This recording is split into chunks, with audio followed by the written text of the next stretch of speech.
اسی طریقے سے نماز کا معاملہ جو ہے وہ پہلے کیوں نہیں آیا؟ نماز کا بعد میں آ رہا ہے. آتِ المال علی حبہ ذوی القربى والیتامى والمساکین وابن السبیل والسائلین وفی الرقاب. کتنا دور لے گئے. واقام الصلاۃ وآتى الزکاۃ. یہ ہے ترتیب کے اعتبار سے جو میں نے عرض کیا تھا. یہاں عنوان کیا ہے؟ یہاں نیکی کی حقیقت عنوان ہے. اس کی روح ایمان ہے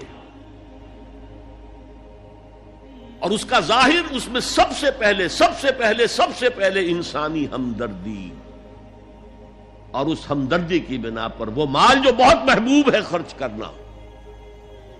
درد دل کے واسطے پیدا کیا انسان کو، ورنہ طاعت کے لیے کچھ کم نہ تھے کروبیاں. اگر یہ نہیں ہے تو کچھ نہیں. حضور نے فرمایا من یحرم الرفق فقد حرم الخیر کلہ.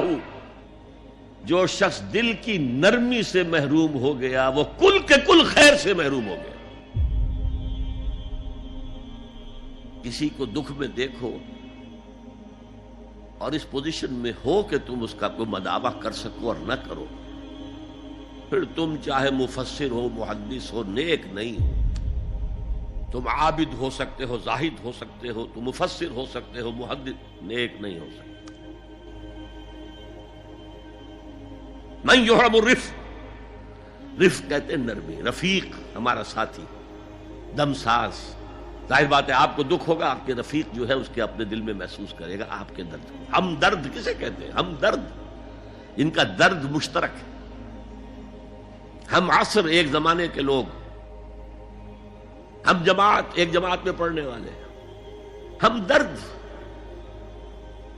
خنجر چلے کسی پہ تڑپتے ہیں ہم امیر، سارے جہاں کا درد ہماری جگر میں ہے. اگر یہ رفق نہیں ہے، اگر یہ ہمدردی نہیں ہے، اگر کسی کو دکھ میں دیکھ کر آپ تڑپ نہیں اٹھتے، اگر اس کی مدد کرنے پر قادر ہو اور نہیں کرتے تو کل خیر سے محروم ہے. پڑھے جاؤ نمازیں اور تہجدیں، کچھ حاصل نہیں ہو. اس پر جو آخری آیت قرآن کی ہے، لن تنالوا البر حتى تنفقوا مما تحبون، اس سے زیادہ کیٹیگوریکل سٹیٹمنٹ اور کیا چاہیے. لن کے ساتھ جو نفی ہوتی ہے فعل مضارع میں، انتہائی مؤکد. ہرگز نہیں پہنچ سکتے نیکی کے مقام کو جب تک کہ خرچ نہ کرو ان میں سے جو چیزیں تمہیں پسند ہیں. قمیض پھٹ گئی ہے، بوسیدہ دے دو کسی کو، یہ نہیں ہے خیرات و صدقات، بلکہ جو تمہیں محبوب ہو. لن تنالوا البر، بر کے مقام تک نہیں پہنچ سکتے. پھر میں کہہ رہا ہوں عابد ہو سکتے ہو، زاہد ہو سکتے ہو، علم کا معاملہ ہے، محدث ہو سکتے ہو، مفسر ہو سکتے ہو، فقیہ ہو سکتے ہو، مفتی ہو سکتے ہو، سب کچھ ہو سکتے ہو.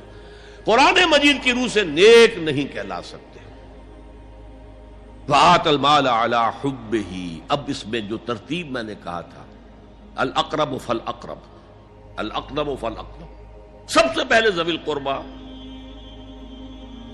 اور اس میں اکثر و بیشتر ہم سے کوتاہی ہوتی ہے. دور دراز کے لوگوں کے ساتھ نیکی ہو رہی ہے. سگے بھائی کی بیوہ اور یتیم بچے جو ہیں وہ محروم ہیں. انہوں نے اس وقت یہ کر دیا تھا، یہ کر دیا تھا. ظاہر بات ہے کہ رشتہ داروں سے تو شکایتیں ہوتی ہیں. یہ تو ہمیشہ ہمارے مخالف رہے جی، ان کی ہم کیسے مدد کریں؟ اگر تو اللہ کے لیے دینا ہے تو پہلا حق ان کا. من احب للہ وابغض للہ واعطى للہ ومنع للہ. اللہ کے لیے دیا ہے اگر تو اپنے اس نفس کی جو انتقام کا جذبہ ہے اس کو کچلو، اور جس کا سب سے پہلا حق ہے اس کو پہنچاؤ. حق بحقدار رسید. ذوی القربى والیتامى، جو بے سہارا رہ گئے، باپ کا سایہ نہ رہا.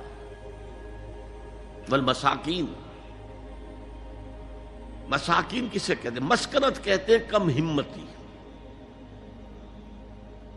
آپ کو معلوم ہے آج کل ایک مرض کہلاتا ہے نیورستھینیا. آدمی دیکھنے میں ہٹا کٹا ہے، صحت مند ہے، لیکن اندر سے اس کی کوئی ہمت ایسے جواب دے گئی ہے کچھ کر ہی نہیں سکتا. وہ ہے مسکین. اسی لیے جو فرمایا گیا یہودیوں کے لیے ضربت علیہم الذلۃ والمسکنہ، ذلت کے معنی بھی کمزوری اور مسکنت کم ہمت، ہمت ختم ہو گئی. تو جو اپنے پاؤں پر نہیں کھڑا رہ سکتا اس وجہ سے کہ اس میں وہ ہمت کم ہو گئی ہے، وہ بھی مستحق ہے. وابن السبیل اور مسافر.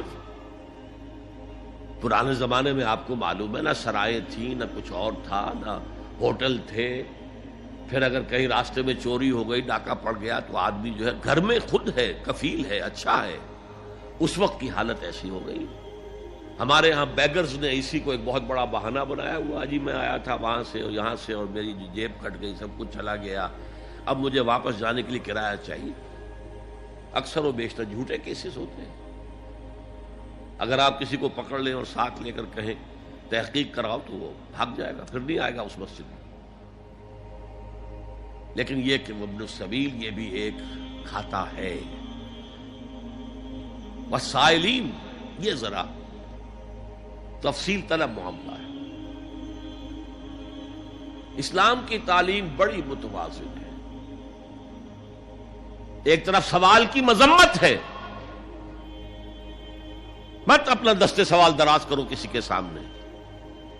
جو شخص ہاتھ پھیلاتا ہے مانگنے کے لیے، وہ اپنی عزت نفس کو ہتھیلی پر رکھ کر آپ کے سامنے پیش کر رہا ہے، اور آپ ٹھوکر مار دیتے ہیں اس کی عزت نفس کو. مانگو اللہ سے. اللہ کسی کے دل میں ڈالے تمہاری ضرورت پوری کر سکتا ہے، بغیر اس کے کہ تم کسی کے سامنے دستے سوال دراز کرو. تو سخت مذمت ہے. اور خاص طور پر بیگری جو ایک انسٹیٹیوشن بن گیا ہے، ایک پیشہ بن گیا ہے، وہ تو اسلام کی تعلیمات کے منافی ہے. اور جس طرح کی ہم خیرات بانٹتے ہیں، 5 روپے کا نوٹ دے رہے ہیں مانگنے والوں کو مسجدوں کے باہر، سمجھ رہے ہیں ہم نے حاتم طائی کی خبر کو لات مار دی، حالانکہ حقیقت میں آپ انسٹیٹیوشن آف بیگری کو سپورٹ کر رہے ہیں. کسی ایک کو لے لو، آؤ چلو مجھے اپنا گھر دکھاؤ، مجھے بتاؤ تم واقعی اس قابل ہو یا نہیں ہو، اور پھر اس کی مدد کریں، لمسم کریں. پھر وہ 5 روپے نہیں ایسی دیں کہ وہ کچھ اپنے پاؤں پر کھڑا ہو سکے. میں نے 1 روپیہ نہیں کہا، اس لیے کہ 1 روپیہ تو اب کوئی شے نہیں رہی، لیکن یہ کہ 5 روپے کا نوٹ بھی آپ نے تقسیم کرنے شروع کر دیے، یہ کیا ہے؟ والسائلین وفی الرقاب. لیکن دوسری طرف سائل کو جھڑکنا نہیں ہے. اما سائل فلا تنہر، جھڑکو نہیں. اچھا بھائی نہیں، معاف کرو، میرے پاس اس وقت آپ کی مدد کے لیے کچھ نہیں ہے، میں کچھ نہیں کر سکتا. تو ان دونوں کے درمیان اصل میں معاملہ ہونا چاہیے. بلکہ یہاں تک بھی فرمایا سائل کو ضرور دو، چاہے وہ گھوڑے پر سوار ہو کر تمہارے دروازے پہ آیا. کیا پتا اس کی واقعی الجھن کیا ہے. تو سوال کی مذمت اور سائل کو جھڑکنے کی ممانعت. حتی الامکان خالی ہاتھ نہ لوٹاؤ. اس نے اپنی عزت نفس اپنی ہتھیلی پر رکھ کر تمہاری سامنے پیش کر دیا، اسے ٹھوکر نہ مارو. لیکن جیسا کہ میں نے عرض کیا، یہ انسٹیٹیوشن آف بیگری جو ہے یہ ایک علیحدہ شے ہے بالکل، اس کا اس سے کوئی تعلق نہ سمجھیے. وفی الرقاب، رقاب جمع ہے رقبہ، گردن. فک رقبۃ او اطعام فی یوم ذی مسغبۃ یتیما ذا مقربۃ او مسکینا ذا متربہ. فک رقبۃ، کسی کی گردن چھڑا دینا. اس وقت سب سے بڑی ایپلیکیشن اس کی تھی غلاموں کو، کنیزوں کو اپنے پیسے سے خرید کر آزاد کر دینا. بہت بڑی نیکی، بہت بڑی نیکی. اور حضرت ابو بکر رضی اللہ تعالیٰ عنہ کے دفتر فضائل میں سب سے اونچا کام یہ ہے کہ جن غلاموں کو اور جن کنیزوں کو ستایا جا رہا تھا، دیئر اونرز، دیئر ماسٹرز، ان کے آقا کو حق حاصل تھا، جو چاہے کریں ان کے ساتھ، قتل کر دے، کوئی پوچھنے والا نہیں ہے. میں پہلے بھی عرض کر چکا ہوں، میری ملکیت ہے، جیسے میری بکری میری ملکیت ہے، میں نے اس کو ذبح کیا، گوشت کھا لیا، تم کون ہوتے ہو پوچھنے والے؟ میرا غلام تھا، میں نے قتل کر دیا، تم کون ہو پوچھنے والے؟ ان کو حضرت ابو بکر نے خرید کر آزاد کیا اور منہ مانگے دام دیے. حضرت بلال کے لیے امیہ ابن خلف نے اتنی بڑی رقم مانگی, حضرت ابو بکر نے کہا ٹھیک ہے لو. باپ نے کہا بھی ابو قحافہ نے, ابو بکر کو کوئی غلام خریدنا ہی تھا تو کوئی طاقتور آدمی جو کام آ سکے کہیں اس کو خریدنا چاہیے. مجھے کیا پتا ابو بکر کس لیے خرید رہا اور کس کے لیے خرید رہا ہے. آج کے دور میں اس کی اپلیکیشن ہوگی. کوئی شخص جو ہے اگر قرض میں اس طرح جکڑا جائے کہ لاکھ ہاتھ پاؤں مارے نکل نہیں سکتا, اس کو کوئی لمپ سم مدد دے کر اس قابل کیا جائے کہ وہ پھر اپنے پاؤں پر کھڑا ہو جائے. یہ نہیں کہ اسے آپ ہر مہینے کچھ رقم دیتے رہے مینٹیننس